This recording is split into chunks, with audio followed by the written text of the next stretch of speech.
Hey, welcome, all my right thinkers. Thanks for tuning in to check out your boy, P-Funk Thinker, right out here in the lab. I'm gonna do what I do for you. I got a nice quick lesson for you today, about a page and a half of information, but good information. Let's go. Rightism, 24 hours to live by, storytelling, story with a message. The message in the story for life. I give life lessons, sometimes the book, sometimes the dome. Today, I got a book knowledge for you, some good stuff. Let's go. Right thinking mission, and that's what I'm on, is to enlighten, inspire, educate, and motivate you, the individual, to a higher spiritual level of enlightenment. Right thinking way of life through mental and spiritual discipline daily will help and guide you to obtain your goal of spiritual enlightenment, aka know thyself. That's my mission. That all my right thinkers do just that. Know thyself. But I got to give you the lessons and material to make that happen for you. So that's what I do every day for you. Let's go. Knowing thyself, rhetorical question. But if you don't have an answer for yourself, stay tuned. I can help you with that. That's what I do. A person who knows not and knows not that they know not is foolish. Disregard that. A person who knows not and knows that they know not is simple. You teach them. That's what I do to do for you. Appreciate you too. Stay tuned. I got you. A person who knows not and believe and think that they know is dangerous, avoid them. I do. A person who knows but knows not that they know is asleep spiritually. I'm the spiritual alarm clock. I'm here to wake you up with knowledge of self.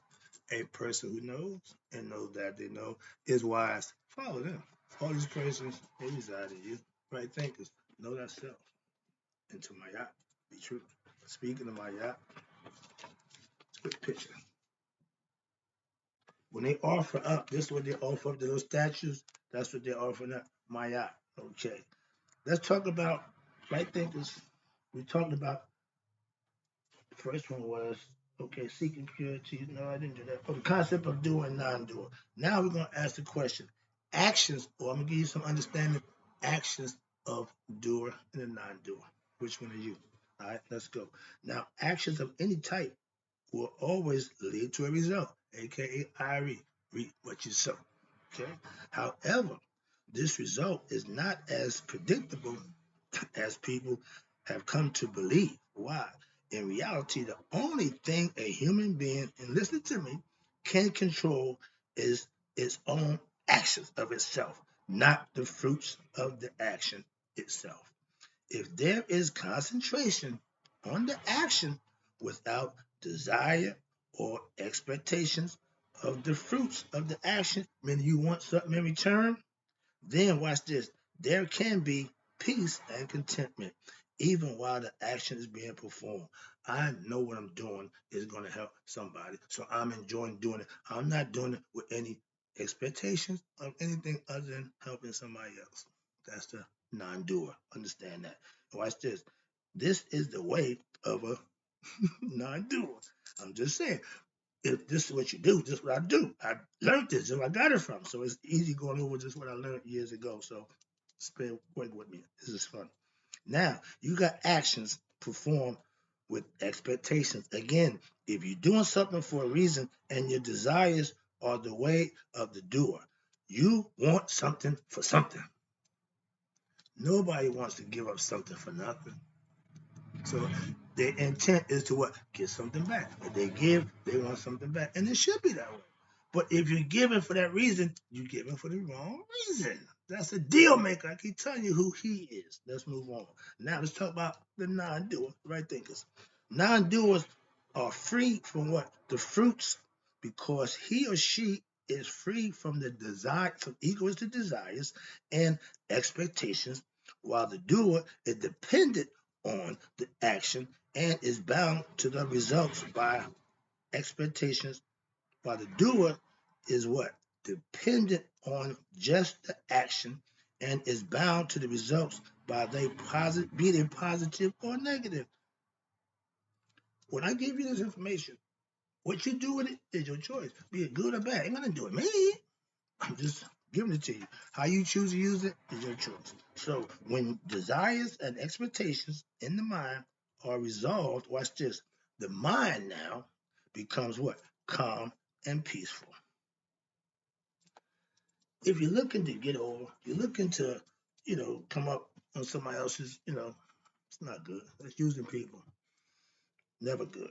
But when your desires, excuse me, now under these conditions, after you reach peaceful calm, doing what you do, under these conditions, the what? The non-doer, aka right thinker, is free from what? Elation, or depression. Why? Because he or she pleasure is coming from the present action in the present moment and is not based on the memory of the past or pleasurable situations which are impelling a movement toward what? To repeat those activities or on expectations from what? From the future activities which will somehow bring you happiness.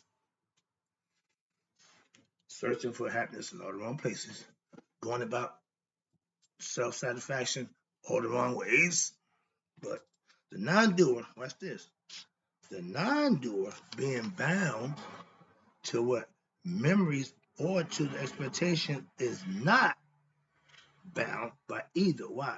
Either the past or the future. And thereby will discover an eternal present. Live in the now. I don't care what happened yesterday. I don't care hoops about what's going to happen tomorrow. Let's deal with the now, please. That's just common, understanding. The doer, here you go, is always caught up in what? Either the past, the present, and thereby loses the opportunity to what? Discover peace and true happiness in the now. I talk to people and I don't mind, going on, but I can't live on memory. Don't want to talk about what happened 20, 30 years. That's a waste of my time. Move on. Getting personal. This is the condition of what most people in the world. Yeah, I know something. Before they realize, watch this, before they even realize it, their entire life has gone by without them being aware of the passage of time.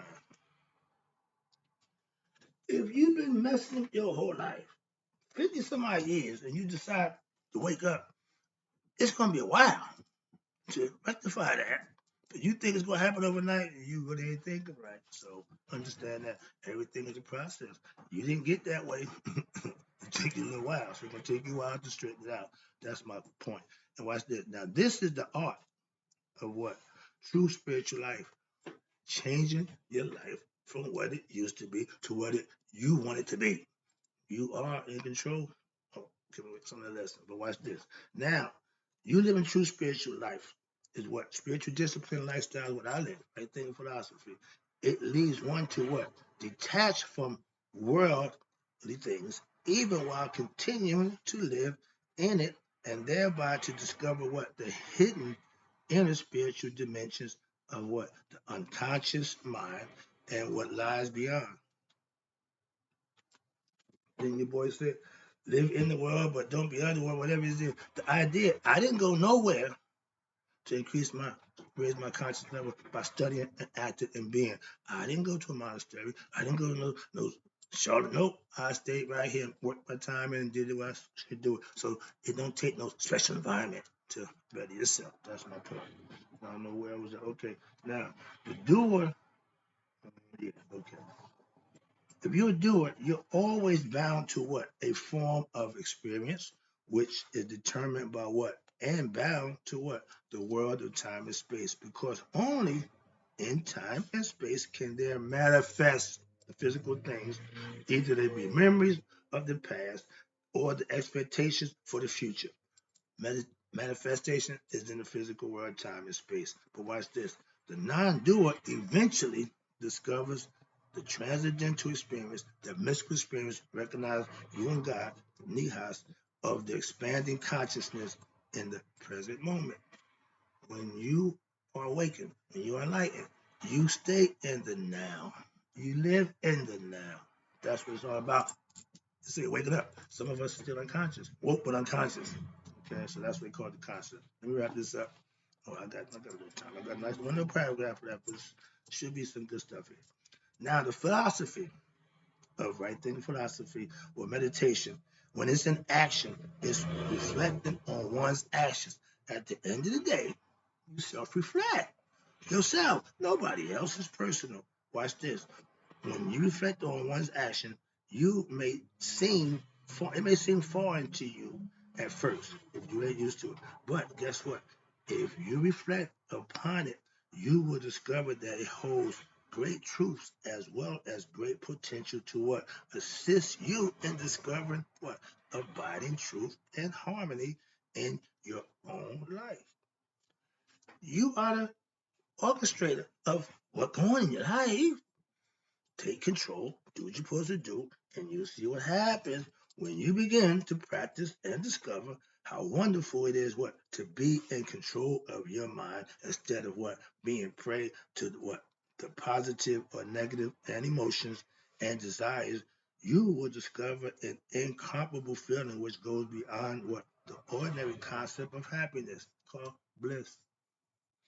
When you reach that state where negative thoughts don't control you, okay, past situation, ignorant people don't move you. You reach the state of bliss. Okay? That's called a blissful state. That means walking in peace or we're walking in the grace of God, all that good stuff. But when you are comfortable in yourself, as what watch this. Now, as with other human endeavors, in order to gain what? Success, you need to do what? Study the what? The philosophy intensely. Why? With great concentration, and then do what? Practice it when? In your daily, day-to-day life. Everything I give you, you can employ in your day-to-day life. That's the whole purpose of having it. Use it. Treat it as what? An experiment. Try it. Let's try it out. The world and your life will not go away. No, nothing changed except you. Just ask yourself, what would happen if I were to become less attached to all this nonsense going on around me and more in control of my own self? Try it out. Follow the teachings, right thinking philosophy, and discover what the inner resources you need to discover what true happiness and to overcome the obstacles of life. That's my goal. That's my mission to help you do these things by teaching you the things you need to know. Wrapping it up, taking it home. The self, you, which is the innermost essence of what? Every human being. Everybody has an ego. Oh, yes, you are. That's you. That's yourself. That's how you identify. But understand this. Every human being saves the what? The individual when they turn to what? The self as the only reality. This turning toward the self instead of indulging in what? The egoism of the mind. What happens? Destroys the possibility of any danger in the realm of time and space or in the astral planes. This is what Jesus, here you go, referred to when he spoke about what? Guarding against robbers. Knowing thyself, you can't trick me. My grandmother told me, grandson, I got a sixth grade education, but you can't fool me. That means I got life lessons. Never mind education. I know life, and I take life over education any day. So he tells you protect against the robbers. Who the robbers? The robbers are the evils of what? Egoism and ignorance, which is yourself. Anger, hate, lust, greed, jealousy. All these are egoistic tendencies of who? Set. I tell you about him. You need to know that. For one who is watchful, there can be what? No surprises. For one who is not aware, there's what? There's always surprises and some unexpected tragedies. Okay, adversity in life. And they freak out. If you understand how life goes, how this game is played, then when you get blindsided, when something happens, you won't freak out. You just understand, okay, it's something I got to deal with. That's all. To lose your composure and freak out and wild out, it's never good. I just did the lesson about maintaining your cool. I keep my spiritual cool. That's the rule. But watch this. Where was that? Okay, now, if you think tragedy won't happen to you, that's when it happens to you. Well, if you think it ain't going to happen to you, it will. By giving, watch this, importance and primacy to these thieves instead of to who? The self. These thieves become what? The reality of your mind, and through identification with the mind, again, the self, the lower self, your soul is what? Drawn to experience the fate of what? Karmic entanglements of time and space and existence. Meaning the soul is on for the ride. You take it through, it's going to, it can't do nothing but just hold on and hope for the best. so to speak. But watch this. But they who turn to the self, higher self, even if there are mountainous negative karmic impressions, I know a brother who had a truckload of them and still made it in the mind and heart. Self effort, there you go. Self effort is what you put out for something that don't want nothing in return. You're doing it for a purpose, for hopefully for somebody else, not yourself. Self effort will mitigate, watch this, those karmas in the same way that soap cleanses impurity. It cleanses you to do something, give yourself to somebody else. That's what's godly. Watch this. You are who? The creator of what? Your destiny. This vehicle, this body is your vehicle. Your mind is the driver. You should be able to drive this car. Just saying, it's a concept. Well, watch this. Since God is your intrinsic reality, which is the essence, there is no one to what? Look to for redemption other than who? Yourself. You caused what? Your own existence, conceptually, in this time and space. And guess what? It is you who are responsible for what? Your conditions of your incarnation and your situations in life, which you have total control over, which you find yourself in. Also, watch this, wrapping it up. Since your innermost reality beyond the ego is the divine self, aka higher self, ego, lower, divine, higher. Once you went beyond the ego and reached the divine self, you raise your conscious level, nihas, anointment, you have what? You have infinite resource to what? Achieve any goal. Sound familiar? Through Christ, God strengthened me. With knowledge of God, that's what strengthened me. And I can do all things. You can transform yourself. You can change yourself and rearrange your entire life. Wrapping it up. So therefore, through science and yoga, which Right Think philosophy combines and uses, you can what? Develop the understanding of the mind, which will enable you to affect what? Miraculous changes within what? Yourself. This is the magic of wisdom and the power of right thinking philosophy. And that's my goal. That's the show. I'm out.